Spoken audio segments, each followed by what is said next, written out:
용용이의 경제학교실. 안녕하세요, 용용입니다. 오늘은 증시에 대한 이야기를 해보려고 합니다.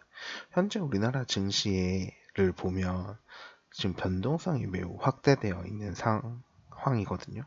그래서 하루를 멀다고 하루는 매수 사이드카, 하루는 매도 사이드카가 발생하고 있습니다.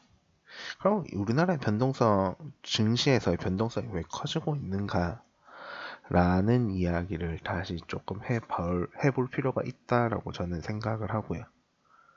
그럼 세계적으로 봤을 때는 어떤가라고 보면 세계적으로 봤을 땐 빅스 지수를 많이 봅니다. 근데 그 빅스 지수는 사실 이제 공포 지수라고 불리거든요. 근데 이게 전쟁이 발생하면 빅스 지수가 많이 오르거든요. 그런데 현재 지금 다시 미국과 이란이 다시 전쟁의 기운이 감돌고 있기 때문에 이 빅스 지수가 오를 준비를 하고 있다라고 생각을 하는데, 사실 우리나라의 입장에서만 보면 그 이란과 미국 간의 전쟁과는 조금 무관하다라고 이야기를 할 수 있습니다. 그렇다고 해서 우크라이나 전쟁으로 인한 영향도 아니라고 할 수 있거든요.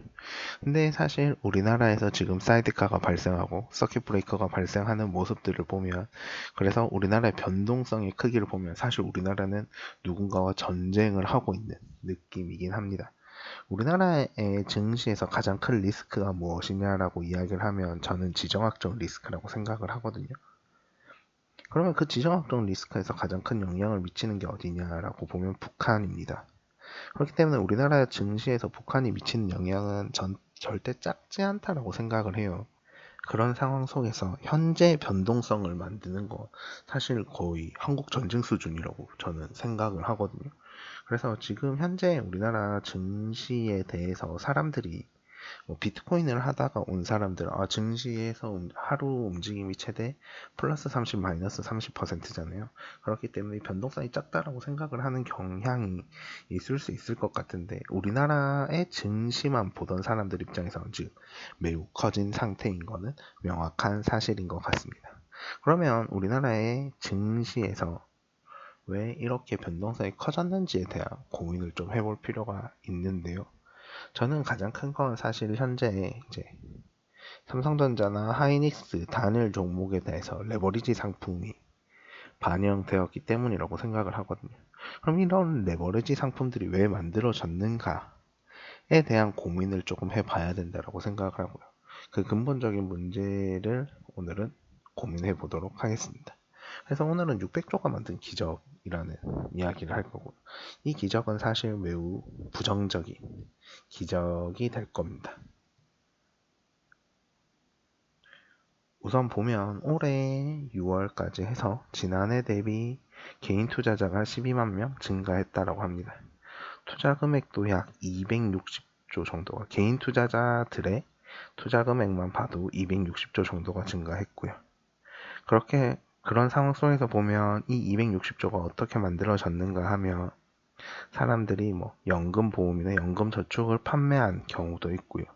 또 펀드도 판매한 경우가 있습니다. 그 말이 어떤 의미냐고 물어본다면, 이제 연금 저축 같은 건 매우 안전한 상품이거든요. 그러면 개인이 이제는 노후 자금을 가지고 개인이 혹은 투명한 어떤 뚜렷한 목적을 가진 그러한 그 목돈을 만들려고 하는 그런 자금들이 위험천만한 증시로, 주식시장으로 들어오고 있다라고 이야기를 할 수 있습니다. 즉, 우리가 투자를 하는 과정에서 제일 중요한 게 뭐냐면 이 돈을 어떤 목적으로 쓸 것이냐라고는 고민을 하는 건데요. 당장 내가 1년 뒤에 1,000만 원이 필요해라고 한다면 이건 주식을 하는 게 아니라 적금을 해야 되거든요. 적금을 한 달에 80만 원씩 해야 됩니다. 그리고 내가 먼 미래에 노후 자금을 준비할 거야라고 한다면 그 노후 자금 매우 안전한 곳에 투자가 되어야 합니다. 그런데 지금 그런 돈들마저도, 안전하게 보관되어야 될 돈마저도 지금은 매우 위험한 증시로 향하고 있다라고 이야기를 할 수 있고요. 그러면 개인의 투자금이 모두 다 증시로 향하게 되었을 때 그 사람들이 가지는 리스크는 훨씬 더 커진다라고 이야기를 할 수 있습니다. 하지만 그럼에도 불구하고 올해 개인 투자자는 매우 많이 12만 명이나 증가했고 투자 금액도 260조나 증가했습니다. 그럼 투자 금액이 왜 증가했을까? 사람들이 왜 주식에 목숨을 걸까? 그 위험천만한 돈들을 왜 사람들이 관심을 가지게 되었는가? 라는 고민을 해봐야 됩니다. 그 이유는 전 단 하나라고 생각을 하거든요. 먼 미래에 투자되어야 할, 먼 미래를 위해서 보관되어야 될 연금 저축을 해지하고요. 사람들이 증시로 몰린 이유는 연금 저축이 그만큼 수익이 안 나기 때문입니다. 그러면 왜 갑자기 우리나라 증시에서 수익이 발생했는가? 라는 고민을 해보면요. 바로 국민연금입니다. 국민연금이 2024년 12월 기준 139조에서 2026년 7월 기준 462조를 국내 시장에 투자하고 있습니다. 이 말이 뭐냐면 이 2024년 12월이 이제 윤석열 정권에서 계엄이 발생했던 시기거든요. 그때보다 현재 약 300조 조금 더 되는 돈을 우리나라 국내 시장에 투자를 하고 있다라고 이야기를 할 수 있습니다. 이 돈은 139조가 증가한 부분도 있고요. 또 새롭게 투자된 돈도 있고요. 이 139조가 코스피가 증가하다 보니까 오르는 돈도 분명 존재하거든요. 그런데 이게 정확하게 얼마인지는 제가 계산을 해보진 않았지만 이 1년 6개월 정도 되는 1년 6개월, 1년 7개월 되는 사이에 이만큼의 돈이 더 투자가 되었다라고 이야기를 할 수 있습니다. 그러면 자연스럽게 투자가 증가하게 되면 이게 코스피가 상승하잖아요. 사람들이 주식을 300조 어치를 더 샀다라고 이야기를 할 수 있거든요. 그럼 300조 어치의 주식을 더 사면 당연히 주가는 오를 수밖에 없어요. 이게 경제적으로 되게 당연한 이야기인데 수요가 증가한 거잖아요. 사고자 하는 의지인 수요가 증가하다 보니까 자연스럽게 가격은 상승했다라고도 이야기를 할 수 있습니다. 그런데요, 이 돈들을 보면 국내 주식에 투자되는 국민연금의 비율을 볼 수 있는데, 국민연금이 2024년 12월 기준으로 11%였던 게 2026년 기준으로 27.7%가 되었다라고 이야기를 합니다. 물론 국민연금이 요 근래에 투자를 잘해서 돈을 많이 벌었다라는 이야기를 하고 있습니다. 그런데 여기서 우리가 관심 가져야 되는 건 뭐냐면, 국내에 국민연금이 가지고 있는 전체 자산에서 2배 이상을 국내에 투자했다라는 사실입니다. 국내 주식 시장에 국민연금이 이렇게 투자를 하게 되면 당연히 주가는 상승할 수밖에 없겠죠. 다시 말해서 우리나라에서 돈을 제일 많이 가지고 있는 연기금인 국민연금이 우리나라에서 우리나라 증시에서 주식이랑을 2배로 늘렸다라는 겁니다. 우리나라에서 가장 큰 손해, 돈이 제일 많은 사람이 우리나라의 주식을 2배 늘리면 당연히 수요가 증가했다는 거고, 수요가 증가하니까 사람들이 더 많은 관심을 가지게 되었다라고 이야기를 할 수 있습니다. 그럼 이 말은 뭐냐면 현재 우리나라 시장이 적정한 가격을 가지고 있는가? 라는 생각을 우선 해봐야 되고요. 우리나라 시장이 적정한 가격이 아니라면 이 거품이 만들어졌다라고 이야기를 할 수 있습니다. 그럼 이 거품을 누가 만들었느냐? 이 법을 누가 만들었느냐? 라고 질문해보면 이거는 국민연금이 만들었다라고도 이야기를 할 수 있는 거거든요. 이거는 이제 국민연금이 국내 투자 비율을 늘리면서 주가 상승을 이끌어냈고요. 그런 주가 상승분에서 개인이 따라 붙게 되는 효과가 있거든요. 근데 개인이 자기의 돈을 마련해서 한 것이 아니라 자기의 연금 저축을 팔아서 혹은 다른 금융 상품들을 팔아서 이 주식 시장에 들어온 거거든요. 근데 그 과정에서 이게 합리적인 투자를 했다라기보다는 정부가 만들어 놓은 이 버블 상황 속으로 사람들을 끌어오게 되었다라고도 이야기를 할 수 있는 겁니다. 현재 코스피가 매우 빠르게 빠지고 있잖아요. 근데 여기서 항상 나오는 이슈가 요 근래 되게 나오는 이슈가 뭐냐면 바로 국민연금의 리밸런싱입니다. 국민연금이 투자를 하는 과정에서 이거 밸런스 조정을 계속 하거든요. 그래서 특정 지역에만 계속 투자를 하게 되면 이게 위험이 발생한다라고 해서 이거를 적절하게 잘 나눠야 된다라고 이야기를 합니다. 그래서 국민연금이 우리나라 증시에는 한 20% 정도를 투자하기로 되어 있거든요. 그럼 이거 7%포인트를 감축시켜야 돼요. 27%였잖아요. 그럼 7%포인트를 감축해야 되는데 이 27%를 감축하게 된다면 주가는 어떻게 될 거냐는 거죠. 국민연금 이미 투자하고 있는 돈이 많았고요.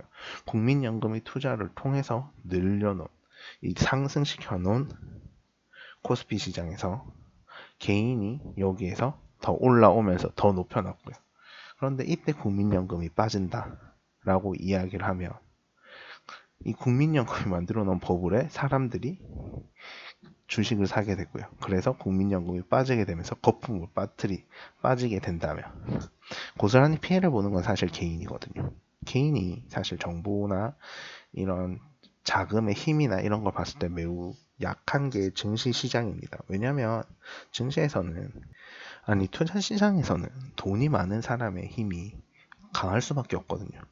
이 돈이 많은 사람이 주식을 사면 주가가 많이 올라요. 그런데 돈이 없는 사람들이 주식을 사면 많이 오르지 않거든요.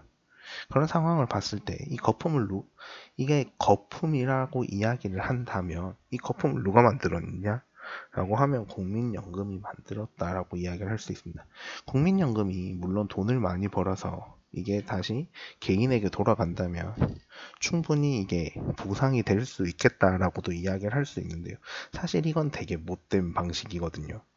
국민연금이 만든 버블 속에서 사람들이 손해를 보고요. 그거를 국민연금 메워준다 라고 하는 방식이 정말 사실은 국가의 매우 폭력적인 방식이라고 저는 생각을 합니다. 차라리 개인이 적절하게 투자를 해서 수익을 낼 수 있는 구조를 애초에 만들어 놓고 있었다라면 그 사람들이 이런 혼란을 가지지 않았을 거라고 저는 개인적으로 생각을 하고요. 그래서 합리적인 투자를 할 수 있게끔 만들어야 된다라고 생각하고 건전한 투자 시장을 조성해야 된다라고 생각을 하는데요. 지금 그거를 깨뜨리고 있는 게 아닌가라는 우려가 저는 조심스럽게 있습니다. 특히 이 국민연금이 저는 이 버블을 만드는 과정에서 보면 우리나라 환율이 계속 오르고 있잖아요. 이 환율이 되게 높은 상태로 유지가 되고 있다는 건 외국인들이 그만큼 계속해서 빠져나갔다라는 의미거든요. 그럼 외국인들은 챙길 걸 또 다 챙겼다라고 이야기를 할 수 있습니다. 그럼 거기에서 피해를 보는 사람이 누구냐라고 하면 외국인은 이미 빠져나갔고요. 그럼 결국 개미들이 된다. 그럼 우리나라의 개인 투자자들이 된다라고 이야기를 할 수 있습니다. 근데 이 개인 투자자들이 어디서 왔느냐? 개인의 노후 자금을 가지고 그 노후 자금으로 운영하는 그 펀드를 팔아서 혹은 연금저축을 팔아서 주식시장에 들어왔다라는 겁니다. 결국 이야기를 해보면 국민연금이 만든 이 버블 속에서 개인이 오롯이 피해를 보고 있는 게 오늘날의 증시시장의 모습이 아닌가라는 우려를 저는 개인적으로 가지고 있고요.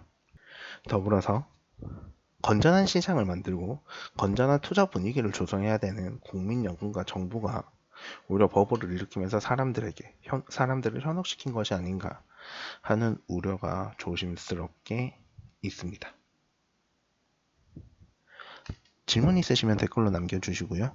구독과 좋아요는 필수입니다.